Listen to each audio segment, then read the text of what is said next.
Hello, everyone. Welcome to Good Film Hunting, a podcast about an average couple who are on the hunt for some good movies. In today's world, we are consuming more media than ever, perhaps more passively than ever. But we believe that by documenting and discussing the media we intake, how and what we intake will change for the better. It is important that we don't just become another consumer, but a participant, seeking to engage with the media we consume, so that we can see how our view of the world affects how we perceive it, and how it affects how we perceive the world. In this podcast, we are not only on the hunt for some good movies, but on the hunt for a good discussion. So, lean in, participate, and enjoy.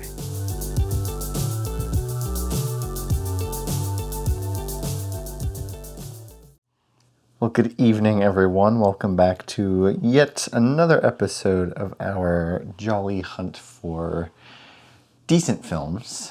Decent films, at least, right? That's Doesn't true. always have to be good, but we prefer them to be good. Yes. Good films are never mind. They're the what? I don't know. You don't I know? was gonna say. Good films are they're good. They're good. Yeah. Sorry. Yep. Mm-hmm. Good films are the films that we're looking for. Yeah, they are the ones we're looking for. Sometimes we aren't so lucky and stumble upon less good films. But hey, when we find the good one, we should have an official good film hunting list. Like, create like a list where we say, does this make the list? Oh, that's a good idea. And then we can kind of compile that and then rank it. So maybe we can have like a bonus episode sometime where we go through what we've done already and see if it makes that. Because I know some definitely don't make it. It's true. Are you thinking of one in particular? I'm thinking of a few. I mean, I don't know if I want to spoil it in case you do that. No, it's fine. I'm thinking like Patch Adams, Oh yes. Adams Family. Adams seem to be a theme.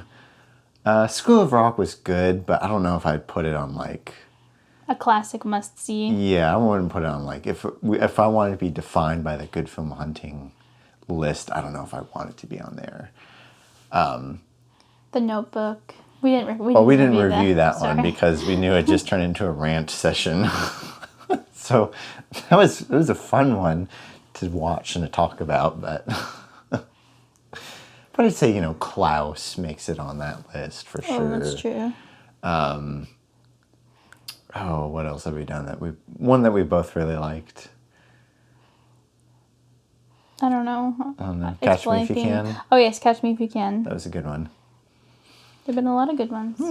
Yeah, those two. Others, I'm sure. But we're not talking about our list. Our primary focus tonight is another movie, Savannah. What is that movie? Life is Beautiful. Life is Beautiful. But what's the movie? Also, Life is Beautiful. Really? You don't Crazy. say.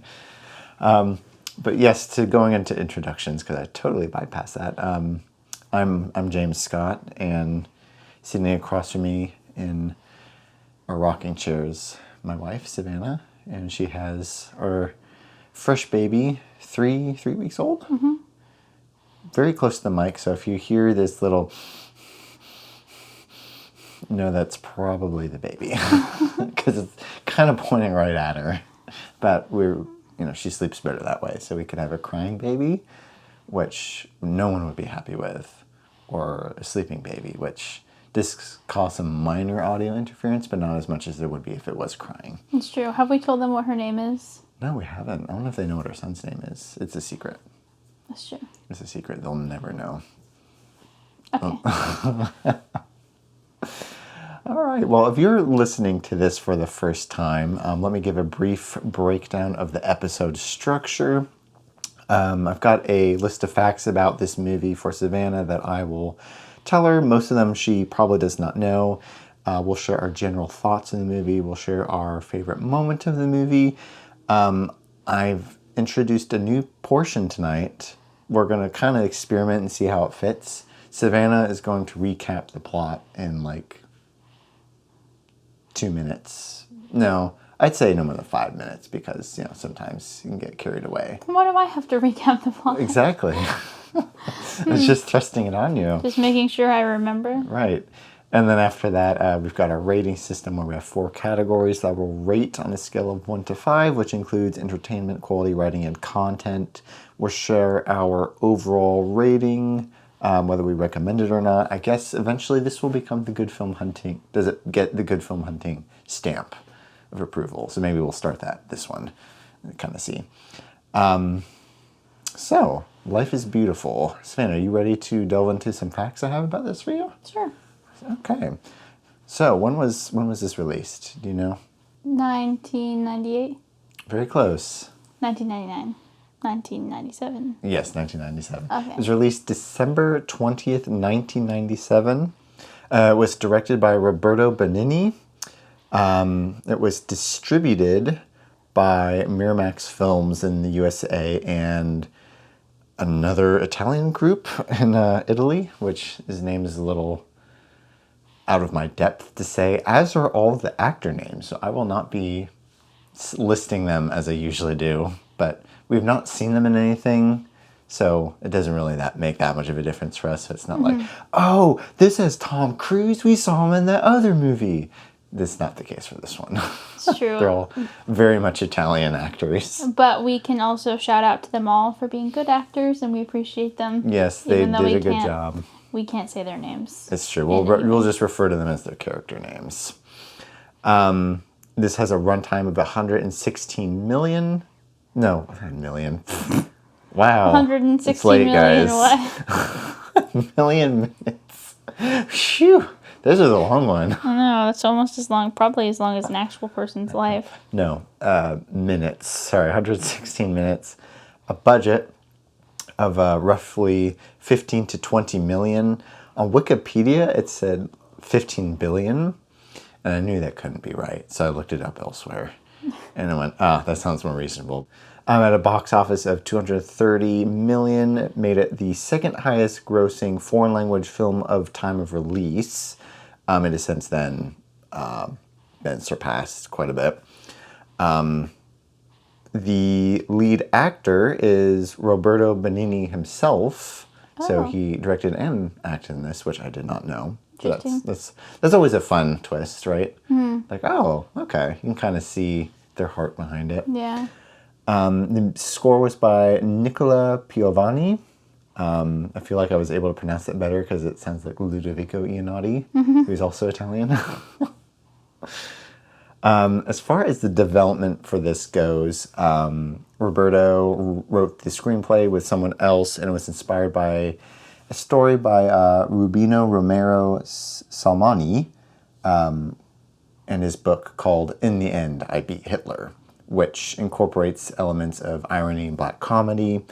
The author, Salmoni, I guess it's Salmoni, was an Italian Jew who was deported and survived a concentration camp, reunited with his parents, but found his brothers were murdered, which is really sad.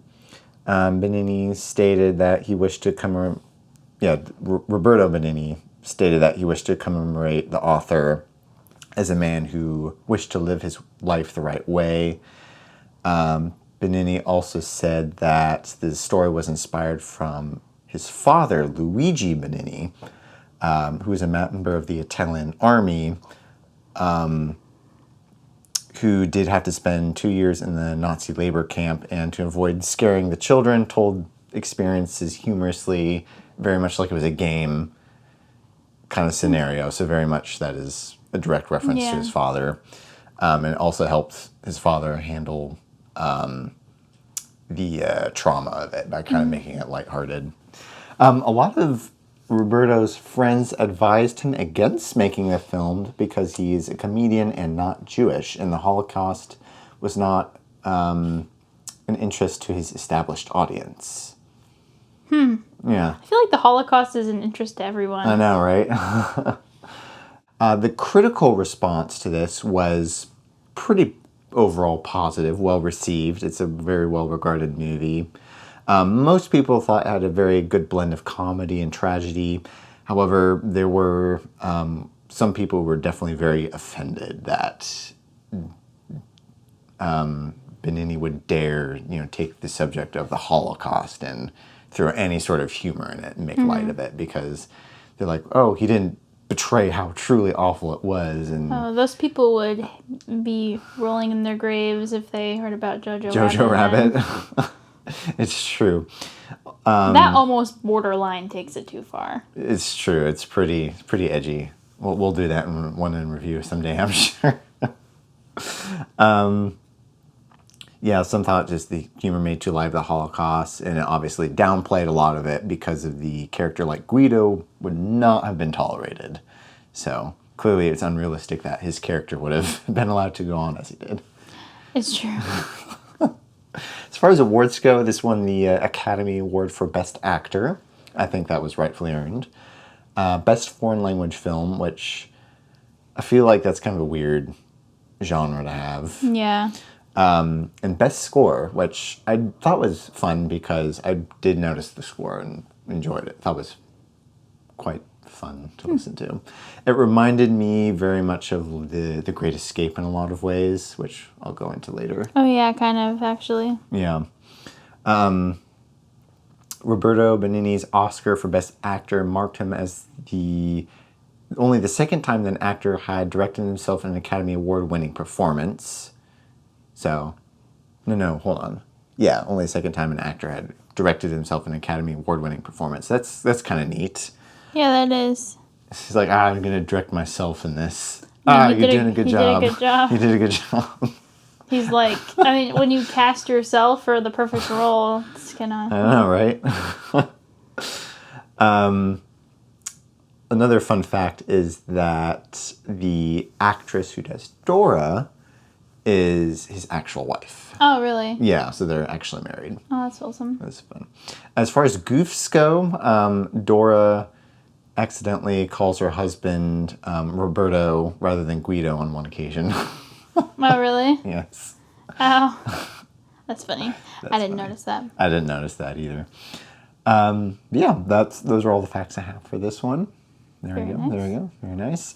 So Savannah, going into, well, just as a warning, this will be a spoiler-filled conversation, but we'll start somewhat light in the spoilers and get heavier once Savannah recaps the plot. What were your general thoughts on the movie? Maybe history, if you have any. I feel like I have heard of this movie before. I think my mom has mentioned liking it, and I've kind of heard about it, but I didn't know that it was going to be in Italian, which was interesting, with captions. Right. So that was fun. It was definitely easier to get used to than I thought it would be. Right. General impressions of the movie were that it was a very fun movie. It was fun. It was definitely a good mixture of tragedy and comedy. Mm-hmm. And I think it was just it was very quirky. It kind of reminded me of, what's it called? Fiddler on the Roof, kind of like the vibes. Right. And I enjoyed it. It was good. Yeah. I'd heard about, like I mentioned to you, I heard about this one for the first time from my grandpa who recommended it. And he's recommended several things to me before, but for some reason this is one, like, I guess the name was easy enough that I, like, tucked it away in the back of my head, and I've always been on the lookout for it. And I think your mom has recommended it to me as well. But yeah, I didn't really know anything what this film was about, so I just kind of saw it at the library and went, oh, people recommended this to me. Let's watch it. And so I think I went into this completely blind, and that was really fun because it definitely was a lot sillier and goofier than I anticipated, but in a very good way. Yeah. And then it takes that, twist halfway through where it becomes, it's still silly, but becomes much more of a tragedy. And it manages to grab you in that way. And I went, oh, wow, this is definitely a roller coaster. I wasn't anticipating any of this. So yeah, I thought it was a fun ride, and I definitely enjoyed it quite a bit. I thought it was pretty good. Did you have a favorite moment of the movie? I do. You do, for once. You haven't had one for the past couple ones because you're like, oh, boring sci-fi. I know. Blech. My favorite moment with the movie was in the concentration. I guess it wasn't a concentration camp. It was. Was it? Yeah. Okay. Yep. When in the concentration camp, one of the Nazis came in to, like, give some instructions about the camp and, like, what they were expected to do and stuff. And he asked if anyone knew German, and I don't think anybody did. Or if anyone did, they didn't volunteer. Right. And Guido volunteered, and he ran up there to translate, and he falsely translated it to make them say a lot of very funny things, which are, to make his son think that they were at, like, a summer camp, basically. Right. And, like, that it was going to be fun. It's going to be a game. While the general was being like, you'll get shot in the back or whatever if you do this thing, he'll be like, you'll go home and you won't win the prize if you ask for your mommy or want a snack or something like that. It was just very funny. That was pretty And that funny. will make more sense as we talk about the plot more. Right. But it was funny. Yeah. I like that part. Yeah. I think my favorite part, if not that, was probably the opening, just because it caught me off guard. They were the two dudes just hanging out in the car, and then suddenly, like, the brakes stop working, and they're, like, plummeting down the hill, shouting at each other, and it's, just the opening credits, but it really sets the tone, and just not knowing what kind of a movie this was going to be, that set the energy for it right away. Went, wow, okay, we're in for a ride. I thought that was humorous. Okay, so we're going into more spoiler-filled territory here, a little heavier on the spoilers. So if you haven't seen this and you're intrigued, be warned. You will now know the plot. So Savannah, you have 5 minutes to recap the plot of this movie before we delve into our rating system. Why are you doing this to me? Because. To make sure I remember? Yeah. I do. Don't you trust me? I do. We'll find out. Okay. So the movie starts with two men in a car. As we know. Driving. Yes. Their brakes go out. They plummet down a hill. They go through a parade that is dedicated to the King of Italy. Yeah. On their way down the hill, which is notable. And eventually they stop at a farm. Right. Where there's, like, produce being sold and stuff, and he's, like, joking around and talking about how he, like, owns the whole area and how he's, like, the prince and stuff. And all of a sudden, this lady falls out of a barn window and, like, falls on top of him. And he starts joking with her, and he calls her, that's where he starts calling her princess, referring to her as princess, and he's just joking about how she fell into his arms and stuff, and he's just being very jokey with everybody. And then he ends up leaving, and he and his friend go to his uncle, to Guido, the main character's uncle's house. Yeah. I don't know. It's unclear if they're moving to this town. I guess they are. Yeah, they're, like, looking for employment. Yeah, so they move to this town to live in, like, this shed. This, quote, shed that's really big. It's not, like, shed-like at all. And they both look for jobs. Guido's friend gets a job at an upholsterer's shop, and Guido kind of dabbles. No, Guido becomes a server, but he also kind of dabbles, it seems like, in a couple other things. No, he becomes a waiter, right? And then he just kind of goofs around most of the time, or tries to. Yeah, that's what I'm saying. He becomes a waiter, and he kind of just, like, hangs out, like, goofs around and does other random things. And then he, as he lives his life in the town, he keeps running into Dora, the old lady that fell into his arms out of the window. Princess, and that's what she'll be referred to for the rest of the movie, because that's what he calls her. And he keeps running into her, and he's flirting with her, but it's not, like, flirting in a weird way. It's kind of just, like, being really, really derpy and goofy and, like, being You've got 2 minutes left. Oh, okay. Anyway. So he runs into her a lot. Eventually, after making a fool of himself enough times, she thinks he's adorable, and they get married. And then they have a child. Mm-hmm.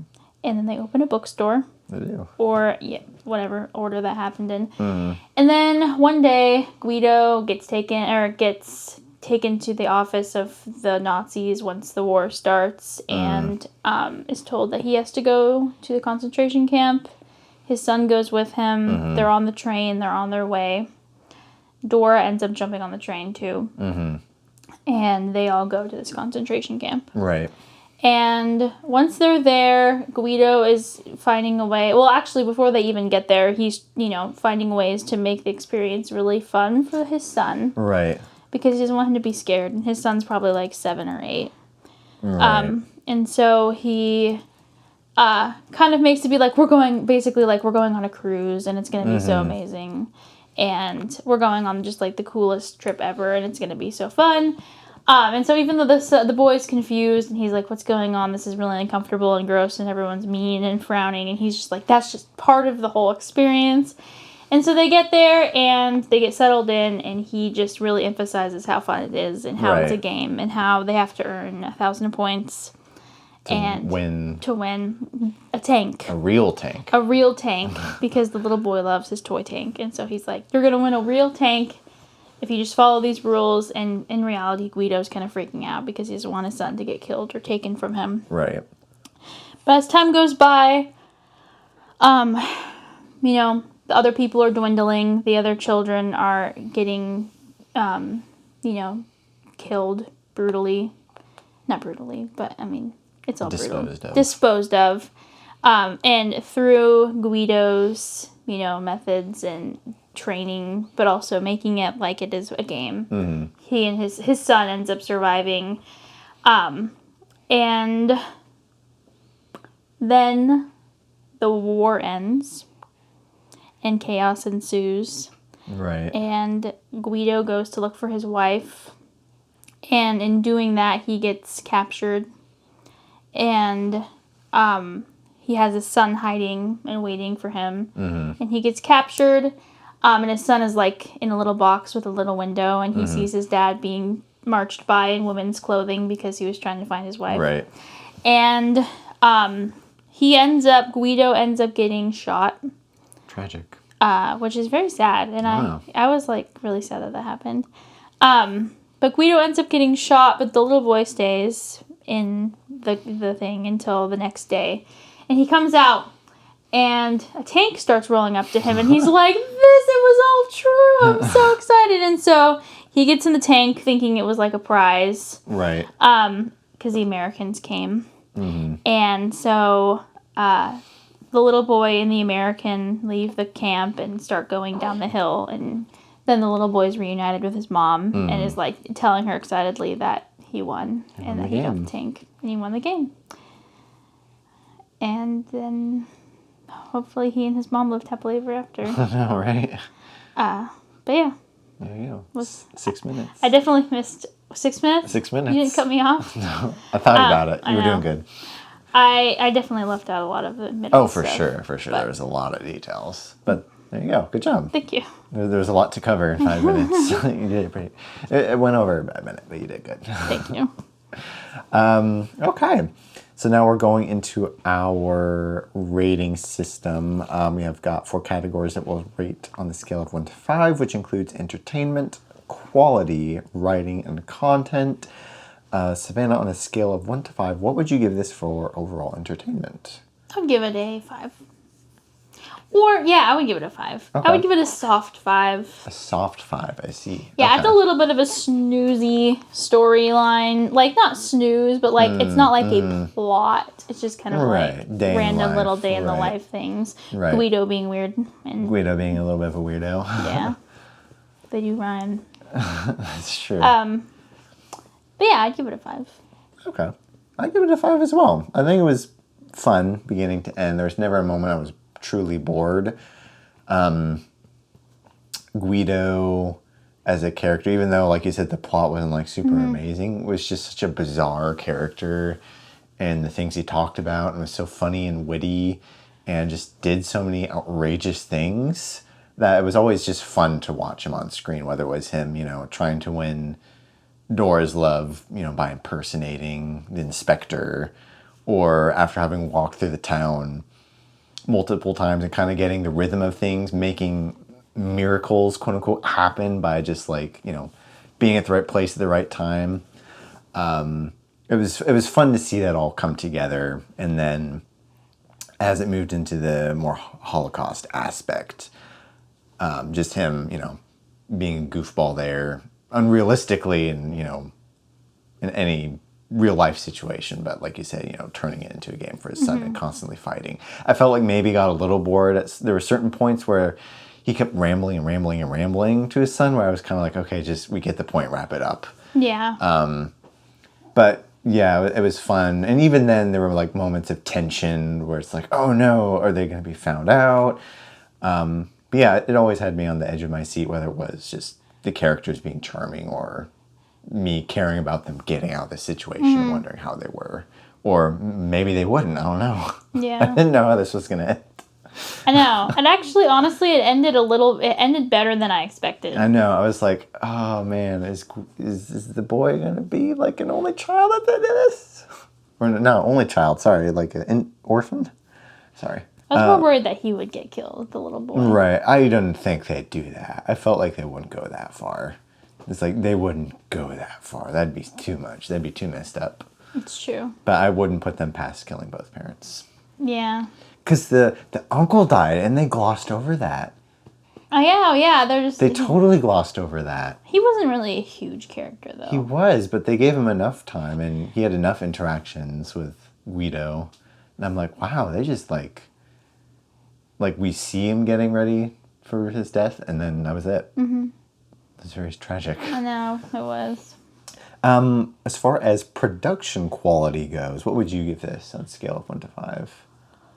Acting, cinematography, music.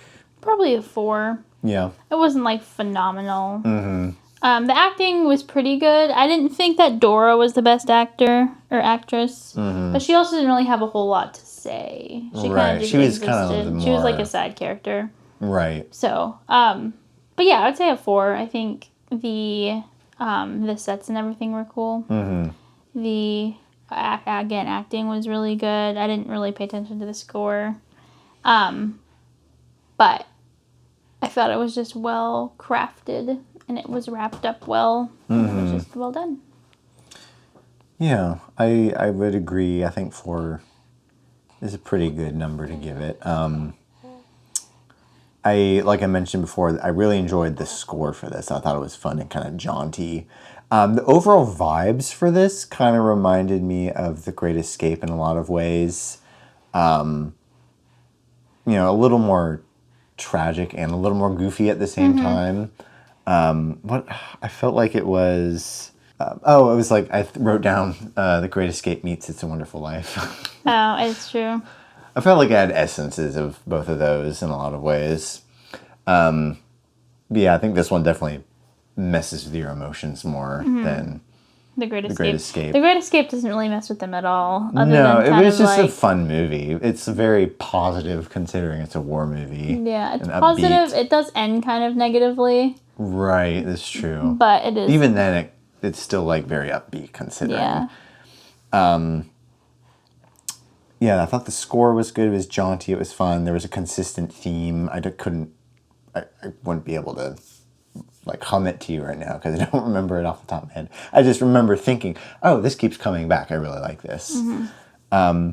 Yeah, other than that, the cinematography was decent for the time. It was well done, well acted, I would agree. Guido. There were no special effects that I really noticed. Right. So it wasn't like awkward to watch. Yeah. I thought that Roberto as Guido, I thought that was very good. Mm-hmm. I thought that was very fun and entertaining. Because maybe he wasn't like the best actor like technically, like on a technical level. But I think the fact that he was a comedian made a lot of sense, right. And I think he just did a really good job like that. Because I think if his lack of like professional acting ability probably served him well when playing Guido, because Guido was just weird. I know. He was just a weird, awkward person, and so I think that made it that worked. It's true. I thought, considering it's a foreign language film, this is the third foreign language film I've seen, I think, within a month. Wow. Because I've seen Godzilla -1. The one version I watched was the dubbed version with English. I had no idea, and I highly regret that because it totally was distracting, and I would go back and watch it just so I can see the actual performances. And then there was the Russian film Mirror, which I realized that contrast of like, even though I have to read the captions, I appreciate just getting the actual actors' emotions so much more. And yeah, like, I think the downside of this one is the characters speak so fast sometimes. Guido's so fast. Oh, yeah, he's very and fast. you've got to race to keep up with these captions. And if you look away for a minute, you miss something. Yeah, I do feel like I missed a couple things Yeah. because of that. But they're also speaking Italian, which is extra fast. So I know, right? But yeah, I didn't find that distracting. I would, at this point, totally would take the actors in their original language over a dubbed version, I think, because you really get so much more. And, like, I think even if I didn't see the captions, I still would be confused. But, like, you'd still get a good chunk of the story just from what was happening from the actors and what was on screen. Okay, moving on to writing. What would you give this on a scale of 1 to 5, and why? This includes the plot, characters, themes, dialogue. I think I'd give it a 4 too for that. Because I would say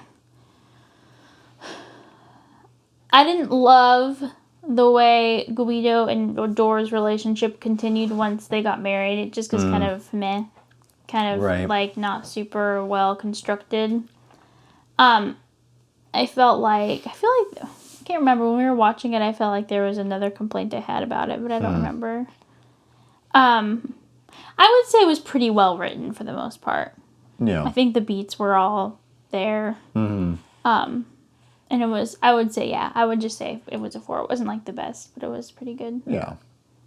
I would agree. I'd say 4 is a pretty good place to land it. The thing I kind of had to tell myself when thinking about this, because there are certain aspects of it, like you were saying, like kind of the romance kind of not continuing throughout the story was kind of disappointing.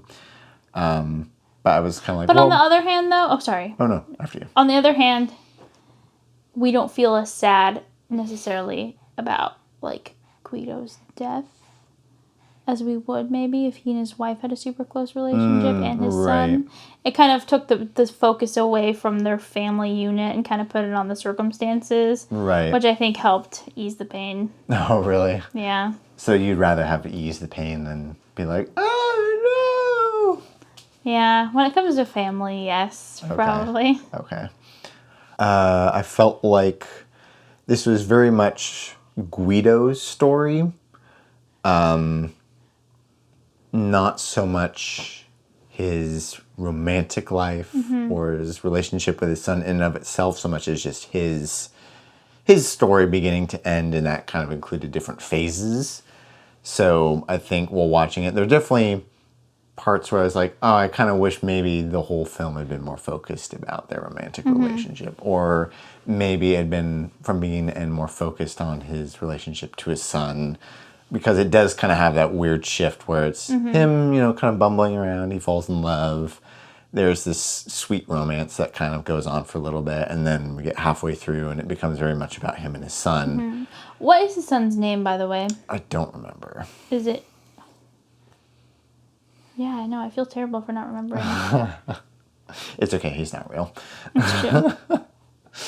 And it kind of has to shift because his wife and him get separated at the camp. So it's not like they can be a family unit together in that sense.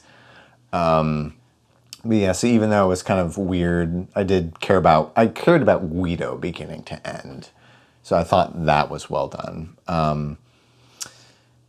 I do feel like the movie definitely had good moments of tension in the Holocaust portion, specifically the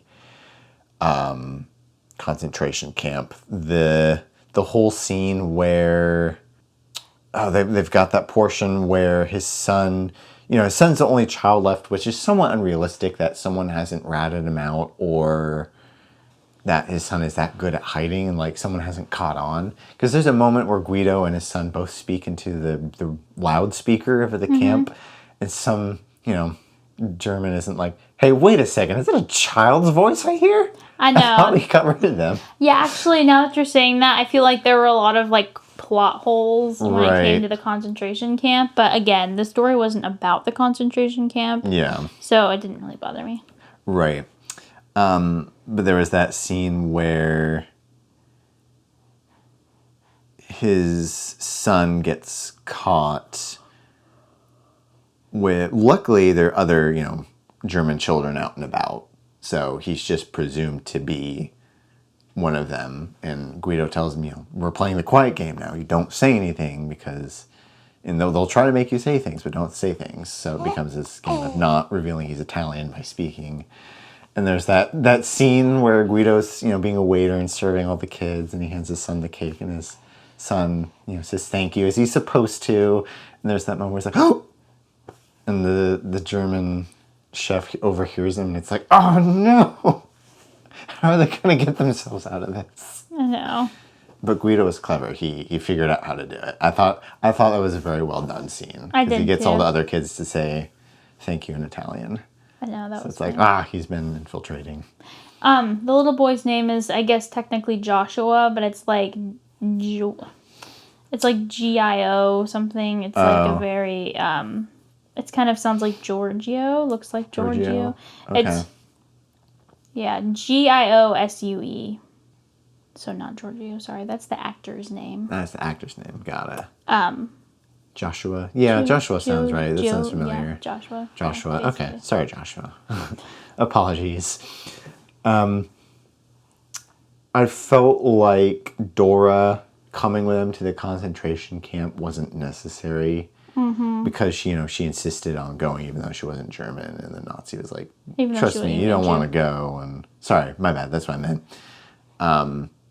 But they ended up letting her go, and then twist of fate, they get separated, and this does nothing for the plot, really. Other than it leading to Guido's death, I guess, right? Mm-hmm. I forgot about that, because he goes to look for her at the end to make sure she's not getting carted off after the Nazis are panicking. I think maybe it did add to the story in a way, because the little boy would have been wanting his mom. Right. And what was Guido going to be like? She's home. She doesn't care. But, like, I think it probably made it easier for the little boy to think that the mom was there, too, playing the game. Right. Okay. And she was nearby. Okay. That kind of makes sense to me. Yeah, perhaps. I don't know. I felt like there could have been another way to handle it, because I just felt like it was kind of a distraction almost. I would have preferred if it had just been them who were carted off. Mm-hmm.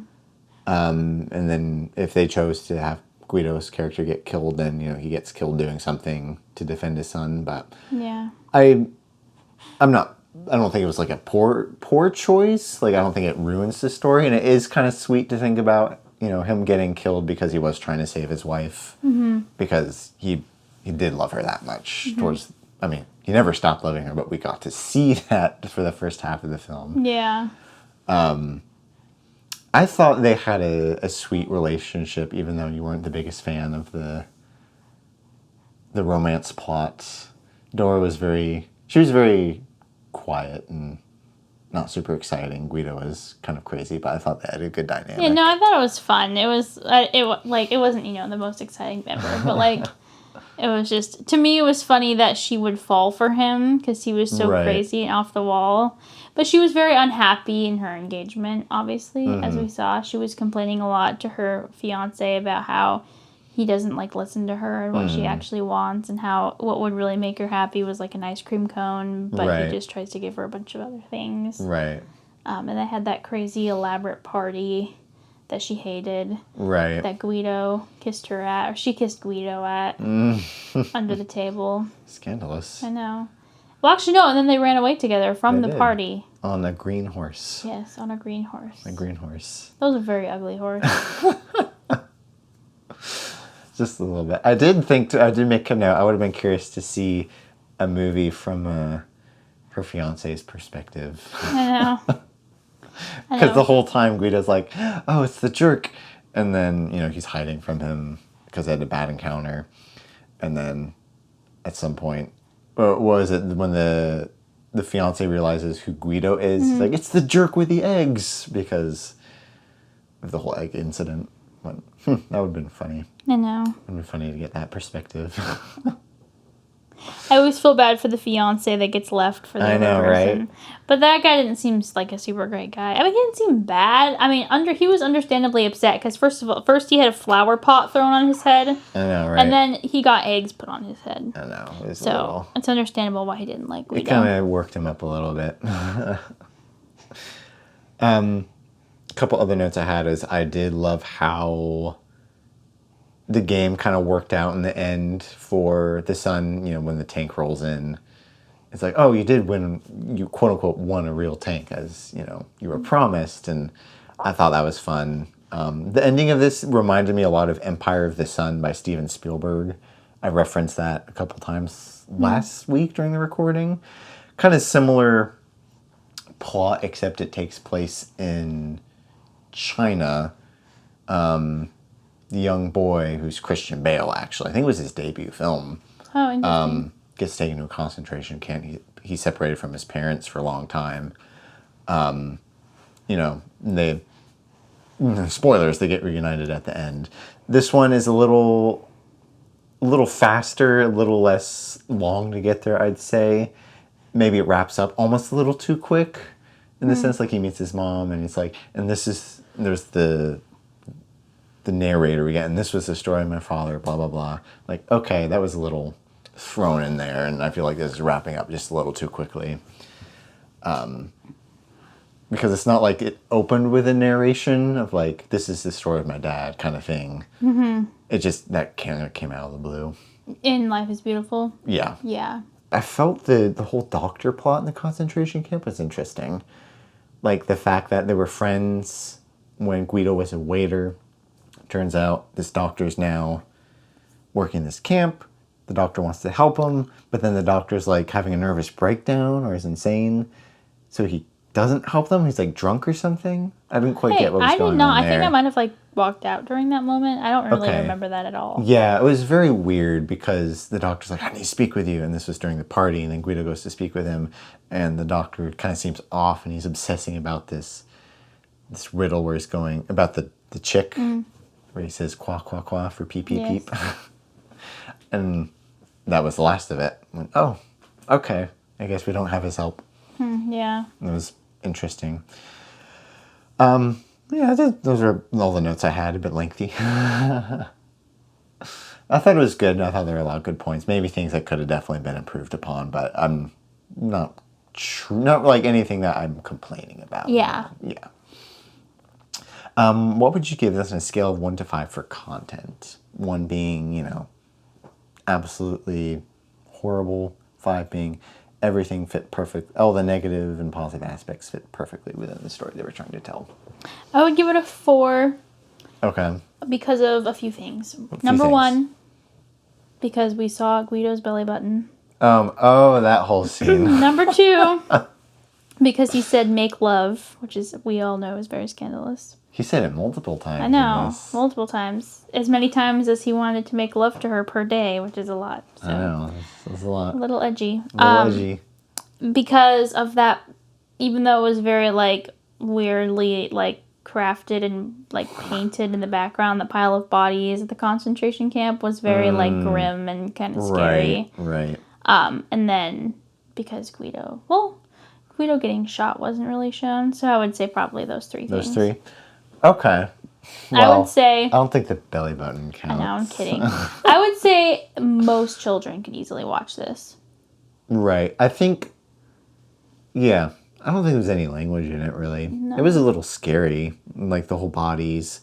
That would definitely, I feel like, scare some kids. Because that was pretty... I mean, we're adults watching it. Like, that's horrifying. I know, but it's because we realize the implications of that. Right. Like, I don't know if a child who doesn't really fully know what the Holocaust is would really, like, pick up on it. Because, again, it wasn't super detailed. It was in the fog, and it was, like, painted onto the set. So it wasn't, like, you know, really detailed. But I think we got the weight of it more. Right. As far as content goes, I've given... This is one I think I'm giving a 5. Just because I think pretty much everything, for the most part, fits within the context of the story. like, in all seriousness, there wasn't really any language. There wasn't really any sexual content. The only somewhat sexual thing, but it was so fast and brief, was the back of Doris' dress does end up getting ripped. Oh, yeah. And, like, you kind of get a very brief glimpse of that, but it's, like, not even for half a second. And then it becomes a whole plot where she's literally carrying a pillow behind her to hide it. Yeah. No, I would... And it never becomes, like, anything more. Like, Guido doesn't, turn it into something weird. I didn't he was very even wholesome forgot about that. And yeah, and there were a couple grim moments, but considering the story they were telling, I thought it fit fine. Like maybe the bodies was almost like a little too far, like almost a little out of place for the story. Yeah. But I felt like I'll accept it because it was the context of the Holocaust kind of it just being grave thing and those things being real. But I felt like narratively it almost was kind of out of place. Yeah, but and the good news is if you do have children that want to watch this movie, they have to at least be able to read well enough to read captions, which I would say probably is... I don't know if most of my, like, young teen siblings could do that, so we'll see. They go by quickly. Yeah, they'll be fast so we'll reader. see.